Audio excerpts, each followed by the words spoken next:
आपल्याला झोप का येते? आयुर्वेदानुसार झोपेचं महत्त्व काय आहे?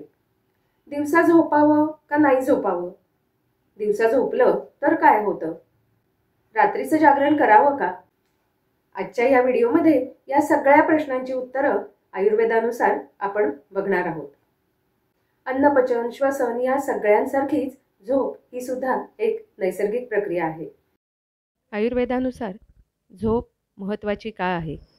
दिवसा का झोपू नये? रात्री जागरण का करू नये? हे आपण बघणार आहोत. कोणतंही कन्स्ट्रक्शन मजबूत होण्यासाठी पिलर्सची गरज असते. तसेच आपलं शरीर मजबूत होण्यासाठी, सुदृढ राहण्यासाठी आहार, निद्रा, ब्रह्मचर्य हे 3 पिलर्स आहेत. सत्व, रजतम हे आपल्या मनाचे त्रिदोष आहेत. कोणत्याही कामाची किंवा कोणत्याही गोष्टीची सुरुवात करण्यासाठी आवश्यक असतो तो सत्वगुण. सत्वगुणामुळे कोणत्याही कार्याचा आरंभ होणं किंवा प्लॅनिंग करणं हे घडतं. ह्या कार्याला किंवा त्या गोष्टीला गती देण्याचं काम, ते प्रत्यक्षात आणण्याचं काम होतं ते रजगुणामुळे. कोणतीही गोष्ट किंवा कोणतेही कार्य प्रत्यक्षात आणल्यानंतर आपलं शरीर, मन, इंद्रिय थकून जातात आणि या सगळ्यांना गरज असते विश्रांतीची. ही विश्रांती द्यायचं काम करतो तो तमोगुण.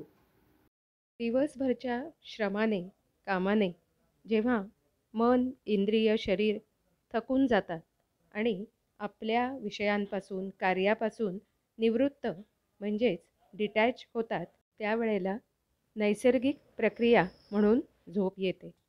दिवा स्वाप किंवा दिवसा झोपल्यामुळे शरीरातील धातूंमध्ये स्निग्धता वाढते, म्हणजेच शरीरात कफपित्ताची वृद्धी होते. यामुळे दिवसा झोपू नये. दिवसा झोप आली असेल किंवा झोपायचे असेल तर बसून पेंगल्याप्रमाणे झोप घ्यावी. जे शारीरिक किंवा मानसिक श्रमांनी थकलेले आहेत, अशक्त आहेत, आजारी आहेत, लहान मुलं आणि वृद्ध लोक अशांनी दिवसा झोप घ्यावी. ग्रीष्म ऋतूमध्ये वातसंचय, रुक्ष हवा आणि रात्र लहान असल्यामुळे या ऋतूत दिवसा झोपावे. रात्रीच्या जागरणामुळे देहस्थ धातू रुक्ष होतात, म्हणजेच शरीरात वातवृद्धी होते. यामुळे रात्री जागरण करू नये. ज्या लोकांना त्यांच्या कामाच्या निमित्ताने रात्री जागरण करावे लागते, नाईट शिफ्ट असतात, अशा लोकांनी जेवढे जागरण झाले असेल त्याच्या निम्मा वेळ दिवसा जेवणापूर्वी झोप घ्यावी.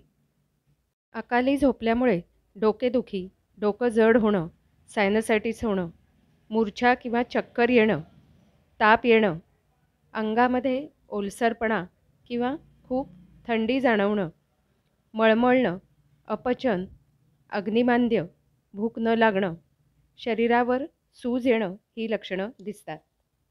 योग्य वेळी केलेल्या निद्रेमुळे किंवा चांगल्या झोपेमुळे आपली शारीरिक ताकद, पुष्टता, सुदृढता, आपला शारीरिक चपळपणा, मानसिक आनंद आणि स्वास्थ्य हे टिकून राहतं. चांगली झोप यावी यासाठी झोपण्यापूर्वी 1 तास TV, मोबाईल बघू नये. झोपण्याच्या खोलीमध्ये कमी प्रकाश असावा. आपली गादी, उशी, पांघरूण हे स्वच्छ आणि आपल्याला सुखकर होईल असे असावं. आपल्या शरीर आणि मनाच्या हीलिंग, रिपेअर आणि रिज्युव्हनेशनसाठी झोपेची आवश्यकता असते. निरोगी राहण्यासाठी आयुर्वेदिक दिनचर्येनुसार 10 ते 10:30 वाजता झोपावं आणि सकाळी 6 ते 6:30च्या दरम्यान उठावं. आयुर्वेदाने सांगितलेल्या दिनचर्येनुसार योग्य काळी झोप घ्या आणि निरोगी राहा. Follow Ayurveda, stay healthy.